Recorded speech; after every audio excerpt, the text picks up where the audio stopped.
The good, the bad, and the ugly truths about health savings accounts. Now, if you or anyone you know is searching for the best way to pay for healthcare, you might be considering a health savings account, also known as an HSA.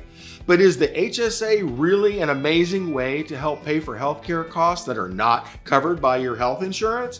In the next 5 minutes, I'll show you the good, the bad, and the ugly truths about health savings accounts. Hi, my name is Art Getz with the Health Benefits Network, where we give you the scoop on the latest ideas and innovations about health, healthcare, and health benefits to make your life better. First, let me tell you the good parts about HSAs. A health savings account is intended to help people with high deductible health insurance to cover their out-of-pocket health costs. Now, there's a lot of hype and excitement about these HSAs being this simple, easy account that people can just use to sock away some cash before taxes and then use that money to pay for what are called qualified medical expenses. These are pretty much any expenses related to your health, including dental and vision care. Contributions to HSAs are not subject to federal income tax, and the earnings in the account grow tax-free. In fact, some people argue that using pre-tax dollars to pay for their health needs actually means they're paying less for health care by using the HSA. Now, I don't know that I completely agree with that, but I do know that paying for anything with pre-tax dollars is way better than the alternative. And since we all have medical needs and we all pay taxes, it's pretty easy to understand why an HSA is so appealing to so many people. Now, it's hard to imagine, but HSAs get even better than that, because on top of being a tax-free savings account, you can also invest your HSA money any way you like. And any investment returns that grow in your account are tax-free. Pretty amazing, right? But wait, there's more. Not only does the money you accumulate in your HSA account grow tax-free, after the age of 65, you can spend it on anything you want, not just medical needs. You simply pay your normal income tax on the money as you spend it, with the idea being that most people will be in a lower tax bracket by the age of 65. Now, I'm going to tell you the bad side of HSAs and the ugly truth in just a minute, and when I do, you'll understand why HSAs are in fact not a good way for most people to pay for the health care that they need. Here on the Health Benefits Network, we have a lot of videos about saving money on healthcare that you should probably check out.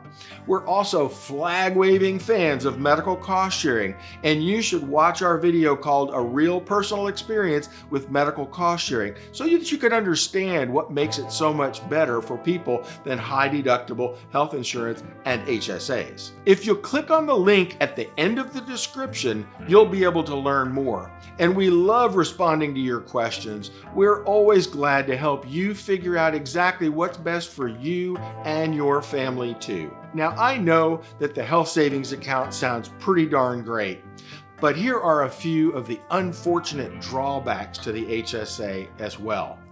While you can use your HSA money anytime you want to pay for qualified medical expenses, you do need to keep really good documentation.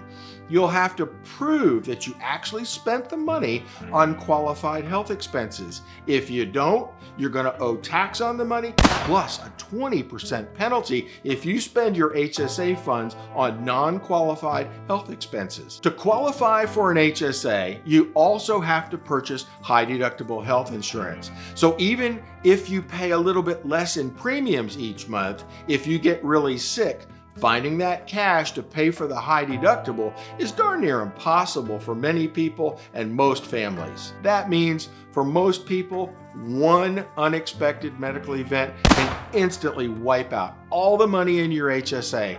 So you might ask, why not just contribute more money to the account? Well, that's because there's a contribution limit. And in 2022, HSA contributions are limited to $3,650 for individuals, $7,300 for families.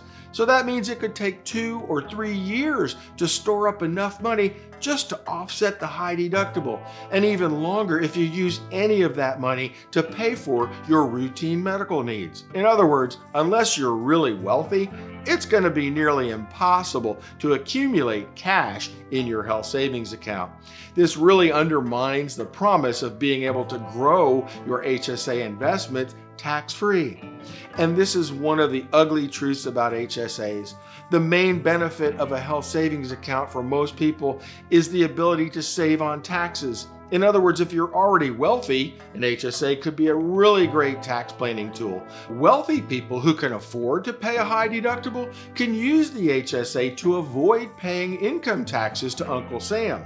And since other people can actually contribute to your HSA, maybe like your Uncle Richie Rich, it offers even more financial benefits for affluent families. But for everyday people on a tight budget who are just trying to protect themselves from the expensive healthcare needs and large out-of-pocket expenses, the HSA is just not that helpful. So I always tell people, the HSA is a great way to save on taxes, but a really bad way to pay for healthcare. If you are considering this HSA route as a reliable health plan for you and your family, then you also need to consider the newest health insurance alternatives, things like medical cost sharing combined with virtual primary care. And to learn more about these, click on our video called The 3 Reasons Medical Cost Sharing is Way Better Than Health Insurance. We want to hear from you, so please leave your questions and your thoughts in the comment section below. To make sure you enjoy more videos like this, please subscribe to the channel, click on the notification bell, and we'll be bringing you more healthcare benefit news and stories. And don't forget to hit the like button and share this video with your colleagues and friends because they have a health insurance problem too.